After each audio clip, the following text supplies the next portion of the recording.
یہ حضرت ابراہیم علیہ السلام کی دو فیملیز تھیں، اور ان کی ایک بیوی اور فیملیز وہ فلسطین میں رہتے تھے، اور دوسری بیوی اور دوسری فیملی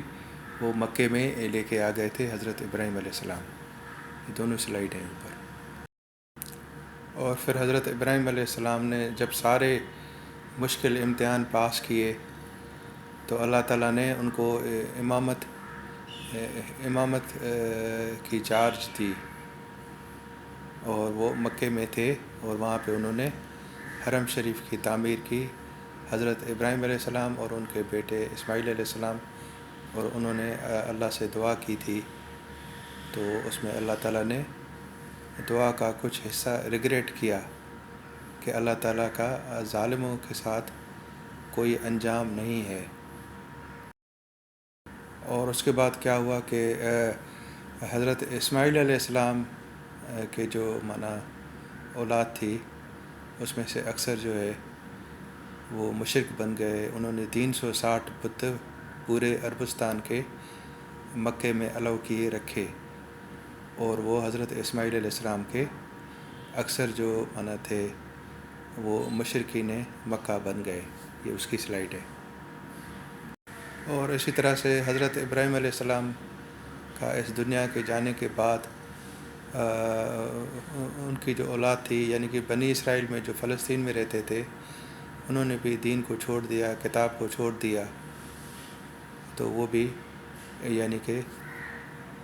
اہل کتاب، یعنی کہ بنی اسرائیل اور عیسائی، یہ دونوں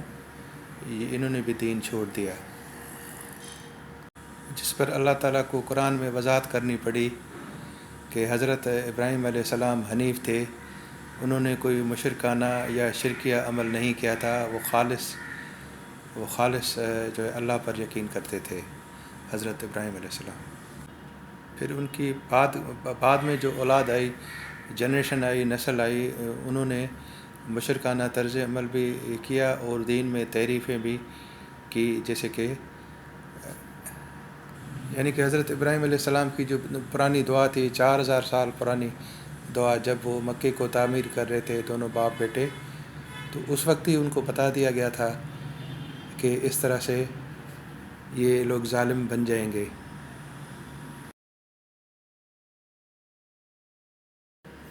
یہ وہاں پہ عربوں کے قافلے چلتے تھے، کاروباری قافلے، ایک گرمی میں اور ایک سردیوں میں. یعنی کہ شام سے لے کے، یعنی کہ سیریا سے لے کے یمین تک ان کے کاروباری قافلے چلتے تھے، کارواں چلتے تھے. تو ان میں جو دیہات وغیرہ میں جو بدو ہوتے تھے، گاؤں کے لوگ، تو وہ لوٹ مار وغیرہ کرتے تھے. تو پھر لوٹ مار کرتے تھے، تو پھر وہ ان کو کنٹرول کرنے کے لیے مکے میں جو عربستان کے جو قبیلے تھے، ان کے جو بت ہوتے تھے وہ ضمانت کے طور پہ کعبے میں رکھے گئے. کعبۃ اللہ میں ان کے بت وغیرہ رکھے گئے، تاکہ اگر کوئی بھی قافلے کو یا کارواں کو تو اگر کوئی لوٹ مار کرے گا تو وہ اس کے یعنی کہ جو اس کا جو تھا بت تھا یا آئیڈل تھا، وہ اس کو رکھتے تھے ضمانت کے طور پہ. اور اسی طرح بنی اسماعیل کا بھی یعنی کہ مکے میں مشرکانہ طرز عمل بن گیا. تو پھر جب نبی کریم صلی اللہ علیہ وسلم آئے تو انہوں نے ان کو مکے میں دعوت دی اور سارا ان کو سمجھایا.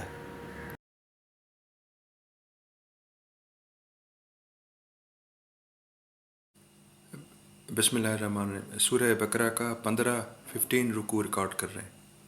اس کی اوپننگ آیت میں اللہ تعالیٰ نے بنی اسرائیل کو ایڈریس کیا ہے، اور اللہ تعالیٰ نے کہا ہے کہ بنی اسرائیل، تم میری نعمت یاد کرو جو میں نے بنی اسرائیل کو دی دنیا کے لوگوں کے اوپر. اور پھر اللہ تعالیٰ نے کہا ہے بنی اسرائیل کو کہ بنی اسرائیل تم لوگ آخرت کے دن کا خوف کرو، جس دن کسی انسان کی کوئی سفارش کسی کے کام نہیں آئے گی، نہ کسی سے کوئی فدیہ لیا جائے گا، نہ کسی کے حق میں سفارش قبول ہوگی، نہ کسی کی مدد ہوگی.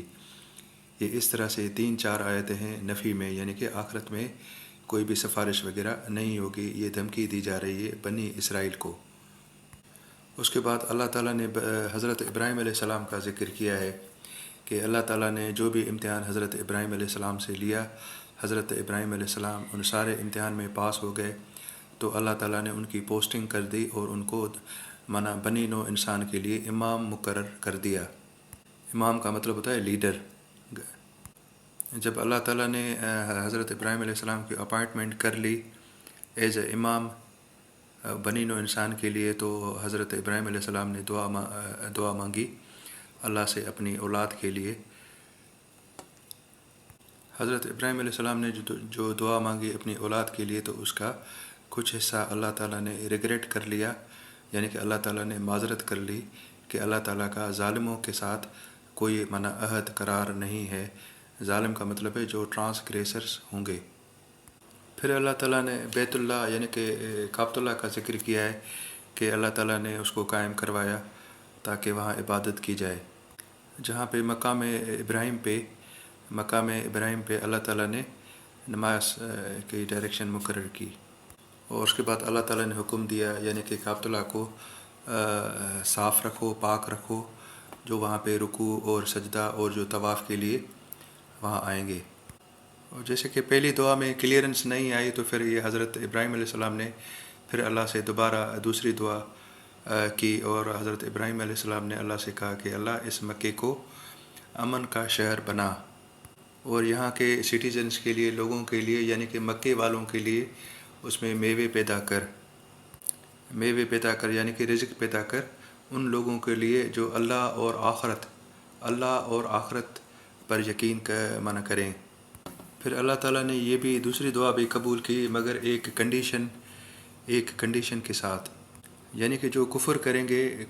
یعنی کہ اللہ پر اور یوم آخرت پر ایمان نہیں رکھیں گے، یعنی کہ جو کفر کریں گے یعنی کہ اللہ پر اور یوم آخرت پر، یہ دو چیزیں ہوتی ہیں مین، اللہ اور یوم آخرت، اس کا جو انکار کریں گے، کفر کریں گے، تو پھر اللہ تعالیٰ نے کہا کہ اللہ تعالیٰ ان کو دنیا میں تھوڑے سے ٹائم کے لیے بینیفٹ نفع دے گا، اور آخرت میں ان کے لیے جہنم کی سزا کا ذکر ہے، اور وہ بہت بری جگہ ہے جہنم۔ یعنی کہ یہ ان کی بات ہو رہی ہے جو لوگ دنیا میں ایک اللہ پہ اور آخرت پہ یہ جوڑا ہے، ایک اللہ اور آخرت، یہ یعنی کہ دو چیزیں جوڑا ہو گیا، اللہ اور آخرت پہ یقین نہیں کریں گے تو وہ آخرت میں جہنم میں جائیں گے۔ اس کے بعد اللہ تعالیٰ نے قرآن شریف میں بیت اللہ کی جب بنیادیں رکھی جا رہی تھیں تو اس کا ذکر کیا ہے۔ جب بنیادیں رکھی جا رہی تھی یعنی کہ حضرت ابراہیم اور ان کے بیٹے حضرت اسماعیل، پھر انہوں نے وہاں پہ یہ تیسری دعا کی ہے جب وہ بنیادیں رکھ رہے تھے بیت اللہ کی، اور انہوں نے دونوں باپ بیٹا نے یعنی کہ حضرت ابراہیم اور حضرت اسماعیل علیہ السلام نے اللہ تعالیٰ کو واسطہ دیا کہ اے اللہ تعالیٰ تو سننے والا ہے اور جاننے والا ہے، یہ اس کا واسطہ دیا کہ اللہ تو سننے والا ہے اور جاننے والا ہے، تو اس لیے وہ دعا کر رہے ہیں تم سے، یعنی کہ یہ وسیلہ دیا انہوں نے کہ اللہ تعالیٰ تو سننے والا ہے اور جاننے والا ہے، تو ہماری دعا تو سن۔ یہ اس میں 5 دعائیں آ جائیں گی جو انہوں نے مانگی تھی، دونوں نے، حضرت ابراہیم اور ان کے بیٹے نے 5 دعائیں انہوں نے مانگی تھی، اور اس میں یہ 3 وسیلے آ جائیں گے اللہ کے وسیلے، یعنی کہ حضرت ابراہیم علیہ السلام نے اللہ سے دعا مانگی کہ اللہ تعالیٰ یعنی کہ میری نسل سے یہ ایک امت نکال، امت کا مطلب ہے نیشن، میری نسل سے ایک امت نکال، امت یعنی کہ ایسی قوم اللہ تعالیٰ نکال میری نسل میں سے جو تمہارے سامنے جھکے، یعنی کہ اے اللہ میری نسل میں سے ایک امت نکال، نیشن نکال، یعنی کہ میری جو ہے نسل میں سے ایک پوری ٹیم ہو، اللہ تعالیٰ وہ پیدا کر جو اللہ کے سامنے سجدہ کرے، اور ان میں سے ایک نبی بھی بھیج، یعنی کہ ایک اللہ تعالیٰ ٹیم بنا اور وہ ایک نبی بھی بھیج حضرت ابراہیم علیہ السلام کی امت سے، جو ان کو ٹریننگ دے کہ اللہ کی عبادت کس طرح ہوگی، اور اس کے بعد انہوں نے وسیلہ دیا کہ اے اللہ تو ہی رحم کرنے والا ہے، تو ہی رحم کرنے والا ہے، تو یہ دعا ہماری قبول کر، اور یعنی کہ اے اللہ تو ہی معاف کرنے والا ہے اور رحم کرنے والا ہے، معاف کرنے والا ہے اور رحم کرنے والا ہے، یہ وسیلہ بھی انہوں نے دونوں نے دیا، باپ بیٹے نے، یعنی کہ اللہ کے گھر کی بنیاد رکھ رہے ہیں، پھر بھی اللہ سے معافی مانگ رہے ہیں کہ اے اللہ ہمیں معاف کر اور ہم پر رحم کر، اور یہ وسیلہ دے کے دعا مانگ رہے ہیں۔ وسیلے کا مطلب یہ ہوتا ہے کہ جیسے اللہ تعالیٰ کے 99 نام ہیں، 99 اللہ تعالیٰ کے نام ہیں، اور ان میں اللہ تعالیٰ کی جو اچھی صفات ہیں ان کا وسیلہ انسان دے کے اللہ سے دعا مانگ سکتا ہے، جیسے اللہ تعالیٰ غفور الرحیم ہے، اس طرح سے۔ اور یہ آخری دعا انہوں نے مانگی کہ اللہ تعالیٰ یعنی کہ اس امت میں، یعنی کہ وہ جو ٹیم ہوگی جو دین کا کام کرے گی، تو ان میں ایک رسول بھیج جو تیری آیتیں ان کو پڑھ کے سنائے، اور تیری آیتیں ان کو سکھائے، اور حکمت ان کو سکھائے، اور ان کو پیوریفائی، صاف کرے، پاک کرے، ان کا تزکیہ کرے، اور اللہ تو ہی طاقت والا ہے اور حکمت والا ہے، جیسے کہتے ہیں اللہ المائٹی، اللہ طاقت والا، قدرت والا، المائٹی، مائٹی طاقت والا، قدرت والا، تو اس کو وہ وسیلہ دے رہے ہیں کہ اللہ تو بڑا کائنات میں اتنا بڑا طاقت والا ہے اور حکمت والا ہے، تو یہ ہماری جو دعائیں ہیں، 5 دعائیں جن کا ذکر ہے، یہ اللہ تعالیٰ قبول کر، اور ہماری نسل میں ایک رسول بھیج، یعنی کہ ہماری نسل میں ایک ٹیم بنا، ٹھیک ہے، اور وہ ان کا ایک گائیڈ یعنی کہ رسول بھیج، وہ رسول وہ اس ٹیم کو یعنی کہ اس کو ٹریننگ دے اور اس کو گائیڈ کرے، اور ہم جانتے ہیں کہ یہ دعا ان کی قبول ہو گئی تھی، دونوں حضرت ابراہیم اور حضرت اسماعیل کی، اور انہوں نے یہ دعائیں قبول ہو گئی تھیں، اور جو ہے 1400 سال پہلے نبی کریم صلی اللہ علیہ وسلم کی بعثت ہو گئی، اور ان کو اللہ تعالیٰ نے ایک ٹیم بھی دی، پوری مکمل ٹیم، یعنی کہ صحابہ کی، یعنی کہ چین آف کمانڈ اور ڈیلیگیشن آف پاور یہ ہو گئی، اور یعنی کہ وہ جو امامت کا تصور تھا، امام بنایا اللہ تعالیٰ نے حضرت ابراہیم علیہ السلام کو، تو وہ اس کی ڈیلیگیشن اور پاور ٹرانسفر ہو گئی ابھی، یعنی کہ رسول اللہ صلی اللہ علیہ وسلم کے پاس، اور اس کی امت یعنی کہ ان کی ٹیم یہ مل کے قیامت تک یعنی کہ گائیڈنس کا کام کریں گے، دنیا میں تبلیغ کا کام کریں گے، اور اس طرح سے اللہ تعالیٰ نے سرزمین عرب کو اللہ تعالیٰ نے اسلام کی دین کا مرکز بنا دیا، اور وہاں پہ اللہ کا گھر قبلہ قائم ہو گیا، یعنی کہ جو ہے قبلہ قائم ہوگا اللہ کا گھر، اس کا مطلب ہے کہ توحید قائم ہو گئی سرزمین عرب میں، یعنی کہ مکے میں اللہ کا گھر قائم ہو گیا، اور جو ہے بعد میں رسول اللہ صلی اللہ علیہ وسلم کے تھرو اور صحابہ کے تھرو فتح مکہ ہو گئی، اور وہاں پہ جو بت وغیرہ تھے، شرکیہ عملیات، وہ ان کی کلیئرنس کرائی گئی، یعنی کہ بتوں کو بھی کلیئر کیا گیا حرم شریف سے، اور سرزمین عرب سے جو سرزمین عرب میں جو شیطان کی پرستش پوجا کی جاتی تھی، وہ بھی ختم ہو گئی، جس کا ذکر آخری خطبے میں بھی ہے۔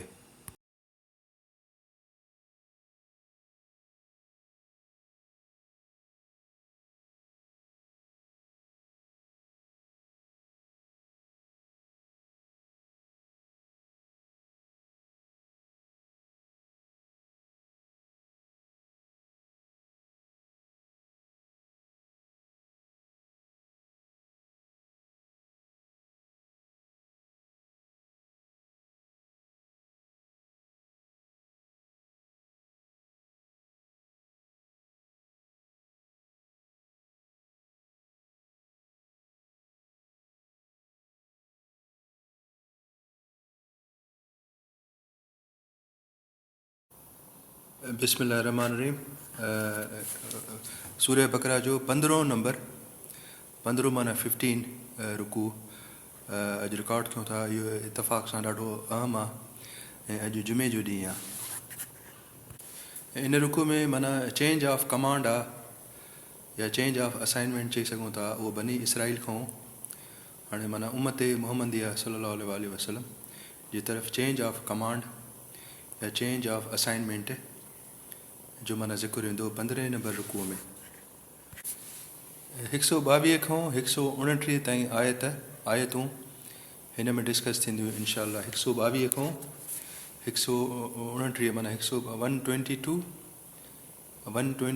खां वठी 129 ताईं हिन में आयतूं माना ईंदियूं. हिन में चेंज ऑफ कमांड या ट्रांसफ़र ऑफ अथॉरिटी या ट्रांसफ़र ऑफ पावर जेको आहे न इहो इन जे करे मां लफ़्ज़ इस्तेमालु कयो त बनी इसराइल खां हाणे चेंज ऑफ कमांड थी वेंदी बनी इस्माइल जी तरफ़. माना जेका ऐं अलाह साईं हिन में ज़िक्र कयो आहे त अलाह साईं बनी इसराइल खे सॼे जहाननि ते फज़ीलत ॾिनी हुई ऐं उन्हनि जी असाइनमेंट इहा हुई त उहे सुठा रहनि ऐं सॼी दुनिया में अलाह साईं जो दीन माना पहुचाइनि. माना पाण मॉडल थियनि मिसाल थियनि ऐं सॼी दुनिया में अलाह साईं जो दीन पहुचाइनि. त जीअं माना इंसान जो जेको मक़सदु हुयो त अलाह साईं जिन इंसान खे इन करे पैदा कयो आहे त अलाह जी इबादत कनि. त उहो जेको माना अलाह साईं हुन नबी मोकिलिया बनी इसराइल में खोड़ नबी आया ऐं उहे माण्हुनि खे सम्झाईंदा हुया त माना तव्हां जेको आहे अलाह साईं हुकुम कयो बनी इसराइल खे त तव्हां ख़ालिस अलाह साईं जी इबादत कयो.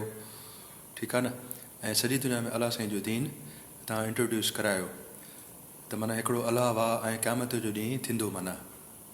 हिकिड़ो अलाह वाह ऐं क़यामत जो ॾींहुं माना थींदो. ऐं सॼी दुनिया में उन्हनि खे इहा असाइनमेंट होमवर्क ॾिनल हो जेको उन्हनि पूरो न कयो त उहा उम्मत यानी की बनी इसराइल जी उम्मत माज़ूल थी वई. अलाह साईं उनखे सस्पेंड कयो ऐं उनजी जाइ ते रिप्लेसमेंट चेंज ऑफ कमांड माना पंहिंजो उम्मत नबी करीम सल्लल्लाहु अलैहि वसल्लम हज़रत इस्माइल अलैहिस्सलाम में ट्रांसफ़र थिए थो. उनजो ज़िक्र ईंदो 15 नंबर रुकू में.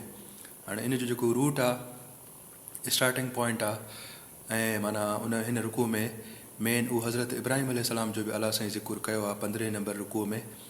त पंहिंजो हज़रत इब्राहिम अलैहिस्सलाम खे अलाह साईं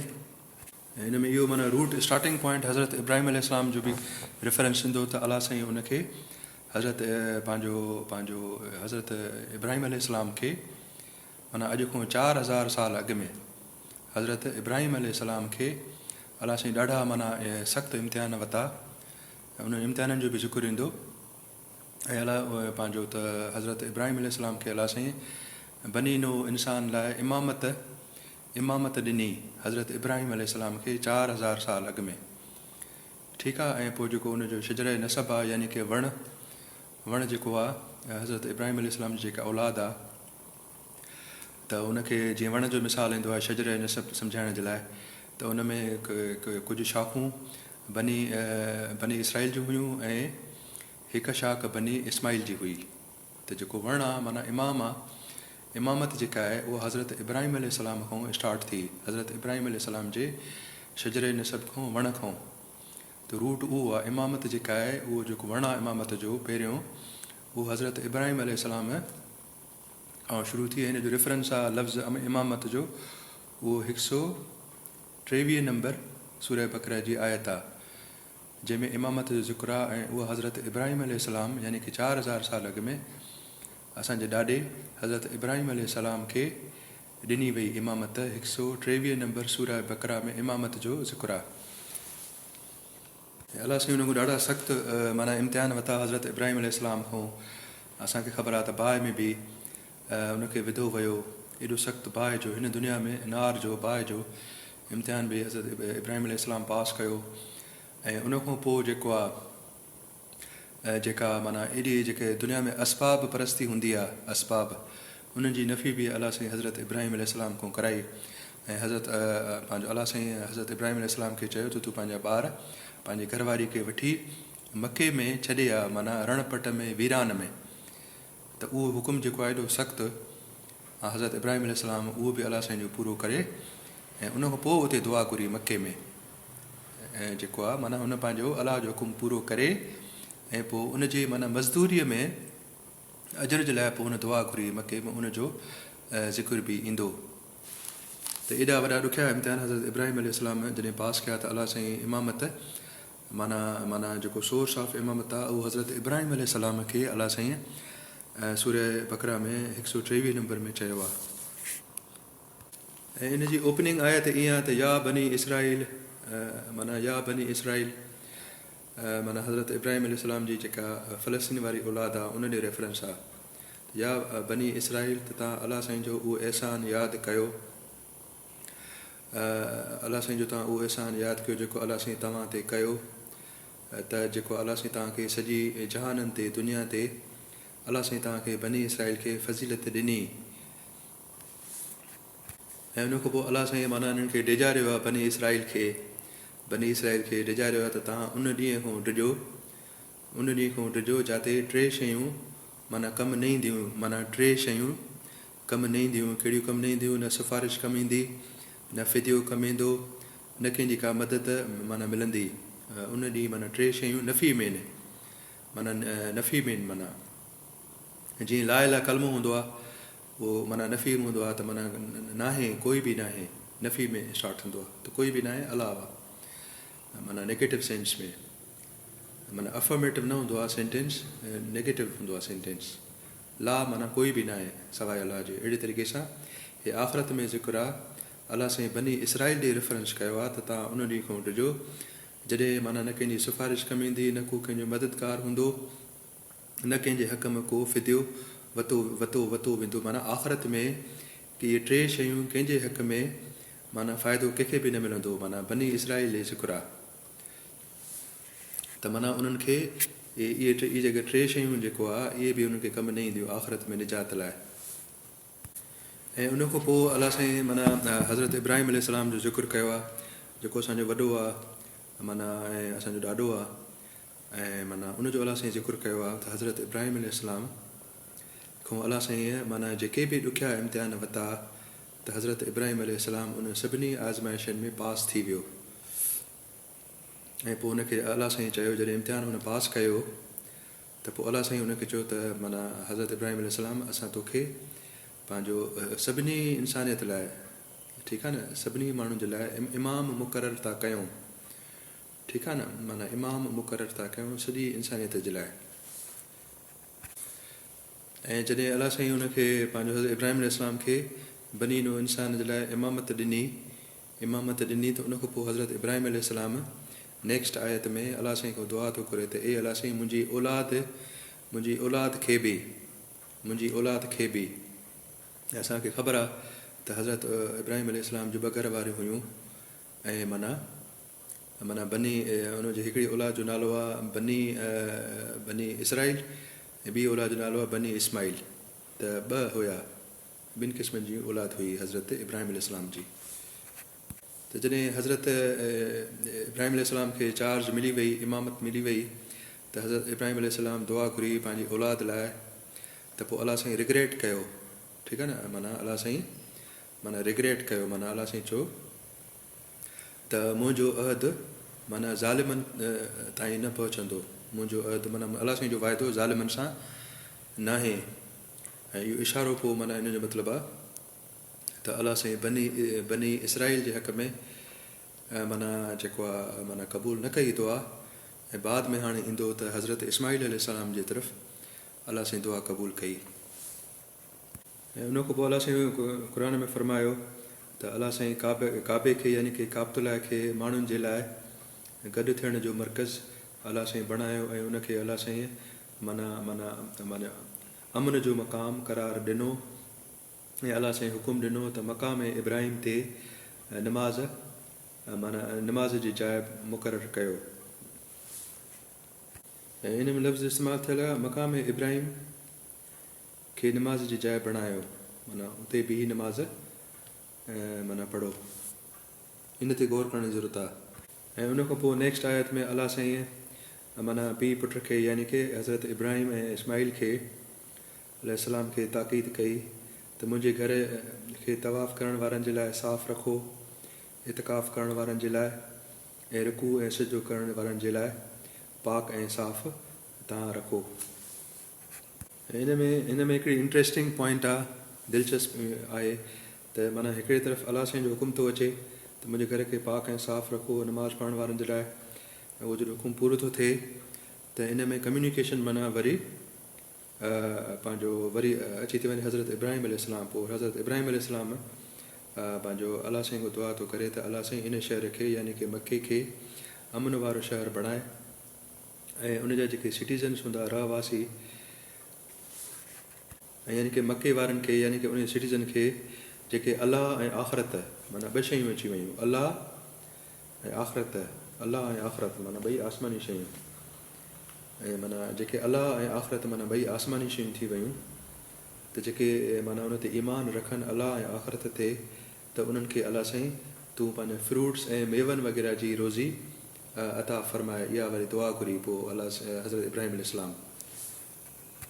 इन में आम पॉइंट इहा आहे त माना जेको दीन जो माना ABC हूंदी आहे A to Z, त ABC माना A माना अलाह जी मिसाल, फॉर एग्ज़ाम्पल जीअं मिसाल ABC हूंदी आहे उहो सॼी तरतीब सां यादि कबी आहे, त इन में माना हज़रत इब्राहिम अलैहिस्सलाम पोइ हाणे जीअं त उनजी पहिरीं दुआ अॻ में रिग्रेट थी चुकी आहे हिकिड़ी, उहा असांखे ज़हन में रखणु खपे। हाणे ॿी दुआ हज़रत इब्राहिम अलैहिस्सलाम चए थो त ए अलाह साईं जेके अलाह ते ऐं आख़िरत ते यकीन कनि, यानी कि A फॉर अलाह ऐं B फॉर माना आख़िरत, माना ॿ मेन आहिनि, माना अलाह ऐं A फॉर अलाह ऐं B फॉर माना आख़िरत। ठीकु आहे, त माना आख़िर जो माना ज़िक्र अची वियो, माना पहिरियां जेके बुनियादी ॿ आहिनि ईमानी शयूं उहे अलाह ऐं आख़िरत आहे, त इहे अलाह साईं जेके उन्हनि मां अलाह ऐं आख़िरत ते यकीन कनि, माना हिन मके वारनि जो ज़िक्र आहे त हिते पंहिंजो तूं हिननि खे रोज़ी ऐं फ्रूट वग़ैरह जी रोज़ी अता कर। ऐं मके वारनि जी ॻाल्हि थी हले, मके वारनि जे हक़ में दुआ थी हले हज़रत इब्राहिम अलैहिस्सलाम, माना पॉइंट ऑफ रेफरेंस मको आहे, त पंहिंजो पोइ हज़रत इब्राहिम अलैहिस्सलाम चयो त माना मके वारनि मां जेके अलाह ऐं आख़िरत जी ॻाल्हि थी हले त यकीन कनि त अलाह साईं मके वारनि खे माना पंहिंजो मेवनि ऐं माना फ्रूट्स जी रोज़ी तूं ॾे, माना मके वारनि जे लाइ हुन दुआ घुरी आहे। त उनजे दुआ में वरी अलाह साईं चयो आहे, माना रेफरेंस साॻियो ई मको रहंदो इंशाअल्लाह, माना रेफरेंस मको ई रहंदो, त अलाह साईं चयो त जेके इनकार कंदा, इनकार छाजो कंदा, माना जेके ॿ मथे शयूं आहिनि अलाह ऐं आख़िरत जो, ठीकु आहे न, A ऐं B जेका आहे इहा मथे असां पढ़ियो आहे, जेको माना इनकार कंदा, अलाह साईं चए थो जेको इनकार कंदा माना A ऐं B जो मतिलबु आहे अलाह ऐं आख़िरत, जेको इनकार कंदा अलाह साईं चयो त माना मां उन्हनि खे थोरो फ़ाइदो ॾींदुसि, माना थोरो फ़ाइदो ॾींदुसि। ठीकु आहे न, माना मके जी रेफरेंस थो हले त जेको अलाह जो इनकार कंदा मके में अलाह साईं उनखे थोरा ॾींहं फ़ाइदो ॾींदो। हाणे हिते जीअं त मके जो पॉइंट ऑफ रेफरेंस थो हले त माना अलाह साईं उन्हनि खे माना हिन जो मतिलबु आहे रेफरेंस टू कॉन्टेक्स्ट जेको आहे सियाको सबाक जेके चइबो आहे, रेफरेंस टू कॉन्टेक्स्ट, उहो मके वारा थी विया। इन जो मतिलबु आहे मुशरिकीन मका जेके साईं जन खे या मुस्लमाननि खे तकलीफ़ूं ॾींदा हुया, ठीकु आहे, बाद में उन्हनि ईमान न आंदो न अलाह ते न आख़िरत ते, ठीकु आहे न। मुशरिक इनजे करे उनखे चयो वेंदो आहे त उहो अलाह सां ॿियनि खे शरीक कंदा हुया, मुशरिक माना शिरक, ठीकु आहे, अलाह ते यकीन कंदा हुया मके वारा, पर मुशरिक माना शिरक कंदा हुया, 360 बुत रखी, ठीकु आहे, ऐं उन्हनि खे बि चवंदा त तव्हां सिफ़ारिश कयो अलाह सां, ऐं माना मुशरिक हुया, ख़ालिस अलाह जी इबादत न कंदा हुया। त हिन में मुशरिकीन मका जे लाइ रेफरेंस आहे त अलाह साईं चयो त ठीकु आहे, मां हुनखे कुझु ॾींहं मोहलत ॾींदुसि, फ़ाइदो ॾींदुसि, यानी कि मुशरिकीन मका ॾे ज़िक्र आहे। ऐं पोइ उन लाइ बाहि जो माना अज़ाब जो अलाह साईं ज़िक्र कयो, आख़िरत में उन्हनि खे मिलंदो, माना बेवस माना उहो हाणे कुझु बि दाल न ॻरंदी, बेवस करे माना मोकिलींदो अलाह साईं उन्हनि खे, मुशरिकीन मका खे अलाह साईं ओॾे मोकिलींदो। ऐं बाहि जो ज़िक्र आहे, ऐं उनजी लाचारी जो ज़िक्र आहे, बेवस, ऐं उहा वॾी बुछड़ी जाइ आहे, माना बाहि जे माना जहनुम जी रेफरेंस सां 3 सख़्तु लफ़्ज़ आया आहिनि, त हिकिड़ी बाहि आहे ऐं इंसानु तमामु उते बेबस हूंदो, यानी कि मुशरिकीन मका ॾे रेफरेंस आहे, ऐं उहा वॾी बुछड़ी बाहि आहे जेका यानी कि मुशरिकीन मका जे लाइ रेफरेंस हिन में रेफरेंस टू कॉन्टेक्स्ट थो नज़र अचे। त छो जो उन्हनि जॾहिं साईं नबी करीम सल्लल्लाहु अलैहि वसल्लम जी बेइज़त थी त उन्हनि साईं जो इनकार कयो. हे अज़ाबुन नार जो ज़िक्र आहे, माना मुशरिकीन मक्का जी तरफ़ रेफरेंस आहे. वबेसल मसीर माना उहा वॾी बुछड़ी जॻह आहे, यानी कि बाहि जहनुम जी. अलाह साईं पना अल्लाहुम्मा अजिरनी मिनन नार. ऐं उन खां पोइ तमामु अहम अल्हम्दुलिल्लाह हिन में क़ुर शरीफ़ में हिकिड़ी डिस्कवरी अचे थी, हिकिड़ो कोड आहे माना दुआ जे क़बूल थियण जो. त इन में इहो आहे त माना हज़रत इब्राहिम माना पीउ पुट माना हज़रत इब्राहिम ऐं हज़रत इस्माइल जॾहिं पीउ पुट मज़दूरी कनि पिया ऐं काबतुल्लाह खे ठाहिनि पिया, उनखे बुलंद कनि पिया, मज़दूरी पिया कनि, त उन मज़दूरी कंदे माना मज़दूरी जे दौरान उन्हनि दुआ घुरी आहे ऐं जेका अलाह साईं उन्हनि जी क़बूल कई आहे. ऐं उन्हनि जेको अलाह साईं खे एड्रेस कयो आहे पीउ पुट यानी कि हज़रत इब्राहिम ऐं इस्माइल, त उन्हनि अलाह साईं खे चयो आहे, ए अलाह साईं तूं समी ऐं अलीम आहे, ए अलाह साईं तूं समी ऐं अलीम आहे, माना समात वारो आहे, तूं ॿुधे थो जेको असां दुआ तोखां घुरूं था, माना तूं समी आहे, तूं ॿुधे थो, ऐं अलीम आहे माना इल्मु रखे थो.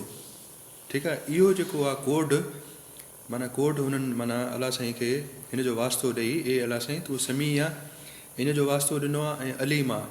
माना तोखे ख़बर आहे असां तोखां छा था घुरूं, तूं ॿुधे बि थो ऐं तोखे ख़बर बि आहे त उहो दुआ था घुरनि मज़दूरीअ जे दौरान. त जेकॾहिं हे असां अलाह साईं खे हिन जो वास्तो ॾियूं समी उल अलीम, त अलाह साईं असांजी दिलि जी अगरि हक़ दुआ हूंदी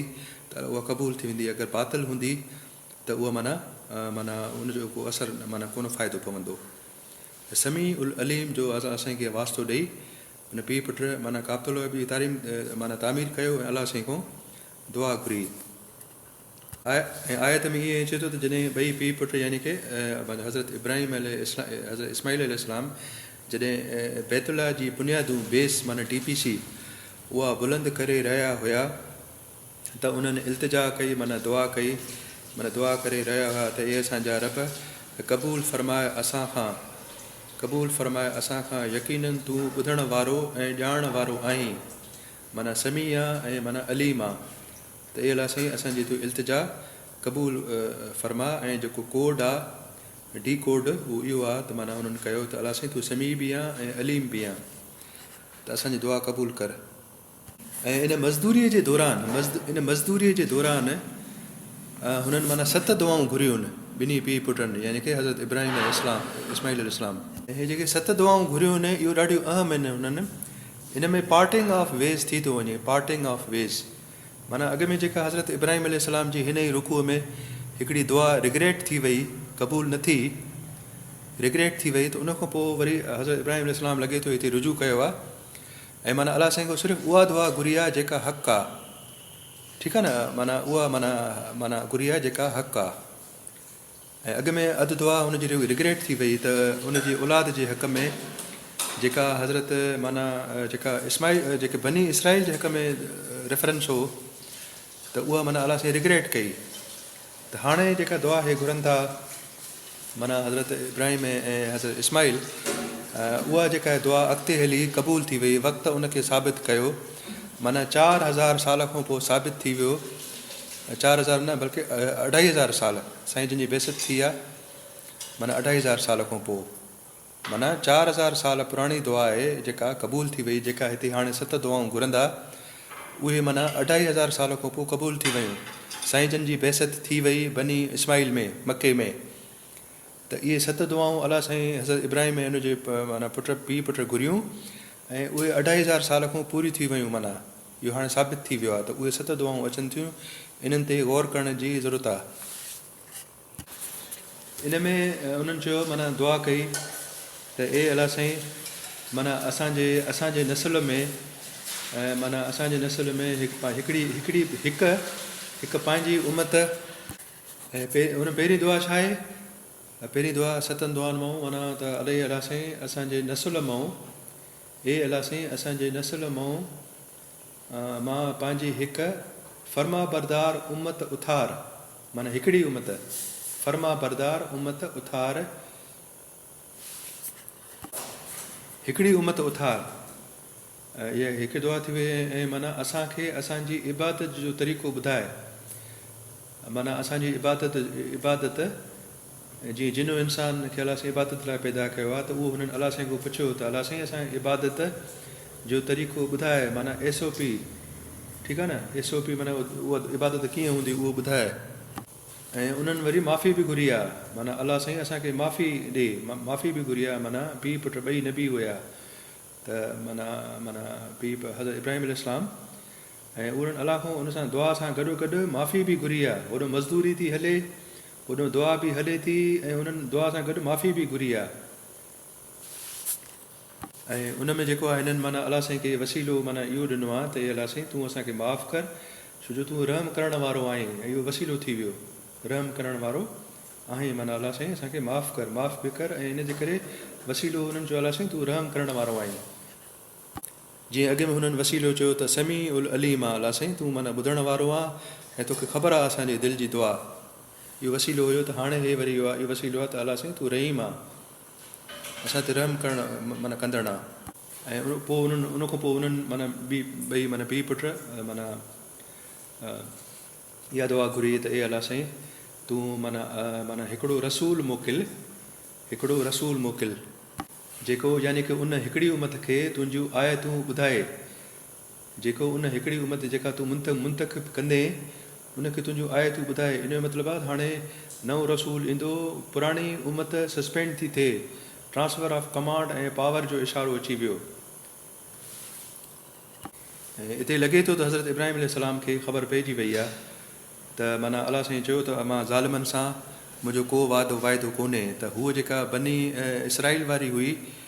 त माना उहो अलाह साईं इशारो करे छॾियो त उन औलाद में माना जेके ज़ालिम आहिनि अलाह साईं जो उन सां को माना वाइदो प्रामिस कोन्हे।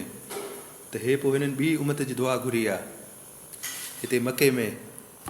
त इहा दुआ घुरियूं त अलाह साईं तूं हिकिड़ो रसूल मोकिलिजांइ जेको उन्हनि खे यानी की नई उमत खे तुंहिंजूं आयतूं ॿुधाए, ऐं माना उन्हनि खे किताब ऐं हिकमत, किताब जी दुआ, ऐं किताब बि माना हुजे, ऐं किताब ऐं हिकमत जो वर्ड आहे, किताब ऐं हिकमत जी तालीम ॾे, माना नबी उन्हनि खे किताब ऐं हिकमत जी तालीम ॾे। किताब जो मतिलबु आहे क़ुर शरीफ़, हिकमत जो मतिलबु आहे उनखे सम्झणु, त क़ुर में छा लिखियलु आहे उनजी हिकमत माना सम्झणु जो मतिलबु आहे क़ुर शरीफ़ खे असां पंहिंजे सिंधी माना में पढ़ंदासीं, उन ते गौर कंदासीं, त तॾहिं उनजो असांखे नूर ऐं हिकमत मिलंदी। सिर्फ़ु अरबी में पढ़ंदासीं त सवाबु मिलंदो, पर जेकॾहिं हिकमत सिखणी आहे त उनखे माना सां सिंधीअ में पढ़णो पवंदो। ऐं जेको असांखे साईं जन उनजी अरब हूंदा, माना उते साहब आहे असाब सगोरा, त उन्हनि जी त अरबी हूंदी मदर टंग, त उहो सम्झी वेंदा, पर असांखे सिंधीअ में क़ुर शरीफ़ पढ़णो आहे, तॾहिं असांखे हिकमत ऐं क़ुर जो नूर मिलंदो, त सिर्फ़ु सवाबु मिलंदो बसि। ऐं उहो माना रसूल माना उन्हनि खे किताब ऐं हिकमत जी तालीम ॾे, किताब ऐं हिकमत जी तालीम ॾे, ऐं उन्हनि खे पाक करे। हिन में हिकिड़ो लफ़्ज़ आयो आहे पाक, उन्हनि खे पाक सां माना पाक करे, इन ते गौर करण जी ज़रूरत आहे। त माना रसूल जेको आहे उहो पंहिंजी उमत खे तालीम बि ॾींदो, क़ुर बि पढ़ाईंदो, ऐं हिकमत बि, ऐं उन्हनि खे पाक करे, इन ते गौर करण जी ज़रूरत आहे। ऐं वरी जेको आहे माना हुननि वरी अलाह साईं जी जेका सिफ़त आहे माना अज़ीज़ुल हकीम, अज़ीज़ुल हकीम जी अलाह साईं सिफ़त जो उन्हनि उनखे वास्तो अलाह साईं खे ॾिनो आहे, त बेशक अलाह साईं तूं ज़बरदस्त आहीं